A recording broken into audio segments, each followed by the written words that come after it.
पीले दांत वाली बहू। रंजना कभी ब्रश नहीं करती थी। उसे कितनी बार उसके माँ बाप ने डांटा, लेकिन उसका कोई असर उस पर होता ही नहीं था, जिस कारण से उसके दांत पीले पीले हो जाते हैं। शादी के बाद अरे बहू, वैसे तो तुझ में कोई कमी नहीं है, पर तेरे दांत इतने पीले कैसे हैं बेटा? कैसे मतलब? कोई सर्जरी थोड़ी ना कराइए। वो तो क्या नाम, मैं ब्रश नहीं करती थी तो पीले हो गए। अब क्या करूं? आप कहें तो लाल करवा लूं या फिर काले?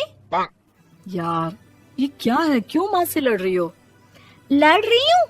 अरे मैं लड़ रही हूँ या ये बोल रही है कि दांत पीले हैं, पीले। अरे तपस्या थोड़ी ना की है इन्हें पीले करने के लिए। बकायदा ब्रश नहीं किया है 20 साल तक, तब जाकर। छी, कैसी बात कर रही हो? ये उस वक्त तो पीले नहीं थे जब हम लोग तुम्हें देखने आए थे। अरे तब साफ करवा लिया होगा डेंटिस्ट के पास जाकर। अब देखो कैसे पीले पीले लग रहे हैं। रंजना सास की तरफ गुस्से से देखती है। फिर शुरू हो गई पीले पीले पीले। अरे पीले तो तब भी थे जब मेरे हाथ का रसगुल्ला उड़ा उड़ा कर खा रही थी और बोल रही थी, लड़की नहीं गुणों का खजाना दे रहे भाई साहब आप। खैर, अब वो लोग करते भी तो क्या करते, पीले दांत वाली बहू पल्ले पड़ी थी तो झेलना तो था ही। एक दिन कीर्तन में रंजना गाना गा रही थी। अरे कमला बहन, माँ का द्वार है, यहाँ तो सब शुद्ध होकर आते हैं, फिर अपनी बहू को ब्रश भी नहीं करवाती तुम। दूर से पीले पीले दांत भक्ति में बाधा उत्पन्न कर रहे हैं। अरे कोई 2 साल के बच्ची थोड़ी ना लेकर आई हूँ मैं बहू बनाकर। अच्छी खासी लड़की है, अरे कैसे करवाऊं ब्रश? ये तो उसे खुद करना चाहिए ना। अब माँ बाप तो इसके जैसे तैसे निपटा दिए, ये नहीं सोचा कि सास कैसे संभालेगी। सास बहू को लेकर घर आ जाती है, लेकिन सोच लेती है कि अब इसे लेकर कहीं नहीं जाएगी। अगले रोज बहू कहती है, अरे क्या हो गया, मंदिर नहीं जाना क्या? कीर्तन का वक्त हो रहा है। मेरी मधुर वाणी से कान्हा जी जागते हैं और सोते हैं। आप तो जानती है ना उनकी भक्ति में कितना मन लगता है मेरा। वो क्या है ना, तबीयत ठीक नहीं लग रही है मेरी, आराम करूंगी मैं। तबीयत ठीक नहीं लग रही?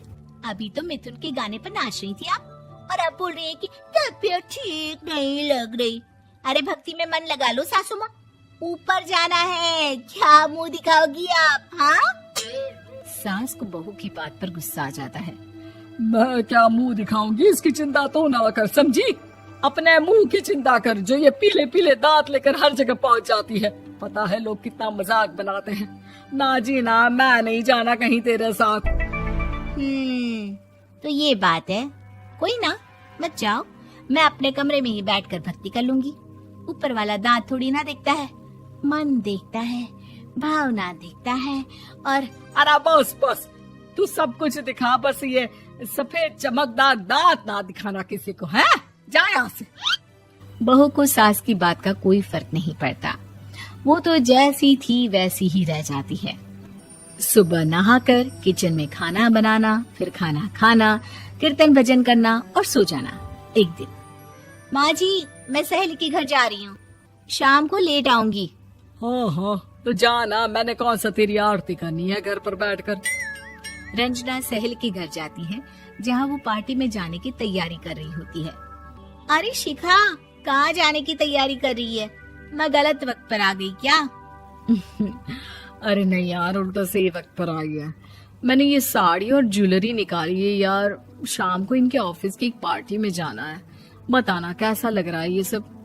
नहीं यार, इस ड्रेस के साथ तो वो वाली ज्वेलरी अच्छी लगेगी।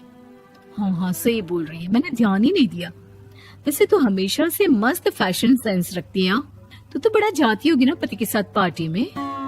रंजना कुछ नहीं बोलती, बस सोचती है कि यार काश ये बात सही हो जाती, पर मैं क्यों नहीं जाती पार्टी में? क्या इन लोगों की कोई पार्टी होती नहीं होगी? रंजना घर आती है और रात में पति से सवाल करती है, एक बात बताइए, आप मुझे किसी पार्टी में क्यों नहीं ले जाते? क्या आपकी यहाँ ऑफिस में पार्टी नहीं होती? पति बेचारा क्या कहता कि दांत पीले हैं तुम्हारे इसलिए। अरे कोई पार्टी होती नहीं हम लोगों के ऑफिस में, तो कहाँ से लेकर जाऊं? और मार्केट, मॉल, कहीं वीकेंड घूमना, कहीं तो। अरे यार, सारे हफ्ते में एक छुट्टी मिलती है, तो सोचता हूँ कि आराम ही कर लूं। क्यों? रंजना मन मार के रह जाती है। पहले कभी सास के साथ मंदिर जाया करती थी, लेकिन वो भी सास ने ले जाना बंद कर दिया। घर बैठी बैठी रंजना बोर हो जाती है। तभी उसे आइडिया आता है और वो मायके जाने का सोचती है। सासू माँ, 2 दिनों के लिए मम्मी के घर जा रही हूँ। अच्छा अच्छा ठीक है, आराम से जा। और हाँ, माँ से कुछ अच्छी आदत सीख कर आना कि कैसे शरीर के हर भाग की तरह दांतों की सफाई भी जरूरी होती है, समझी? शुरू हो गई ना आप। वो लोग आपकी तरह नहीं है कि छोटी छोटी बात का बतंगड़ बना दे। उन लोगों के लिए मैं मायने रखती हूँ, ना कि मेरे पीले पीले दांत। रंजना माँ को बिना बताए उन लोगों को सरप्राइज देती है, लेकिन जैसे ही वो दरवाजे पर पहुंचती है, अंदर देखती है कि घर वाले कहीं जा रहे होते हैं। अब माँ, काश रंजना दीदी के दांतों वाली प्रॉब्लम नहीं होती, तो वो भी हम लोगों के साथ चलती ना बुआ जी की बेटी की शादी में। हाँ बेटा, लेकिन अब उसे कौन समझाए कि उसको उसके पीले दांत नहीं दिखते, लेकिन उसके आसपास के लोगों को कितना एम्बैरेसिंग फील कराते हैं। मुझे तो कितनी बार उसके स्कूल की टीचर ने शिकायत की कि उसके साथ कोई लड़की बैठना भी नहीं चाहती, और ना ही कॉलेज में कोई उससे बात करना चाहता था। लेकिन पता नहीं क्यों उसे ये बात समझ में ही नहीं आती। कोई कमी नहीं है उस लड़की में, बस यही कि दांत पीले हैं। वो तो भला हो जीजा जी और उनकी माँ का, जो दीदी को जैसी है वैसे ही रखा हुआ है। रंजना को अपने घर वालों की बात सुनकर बहुत दुख होता है।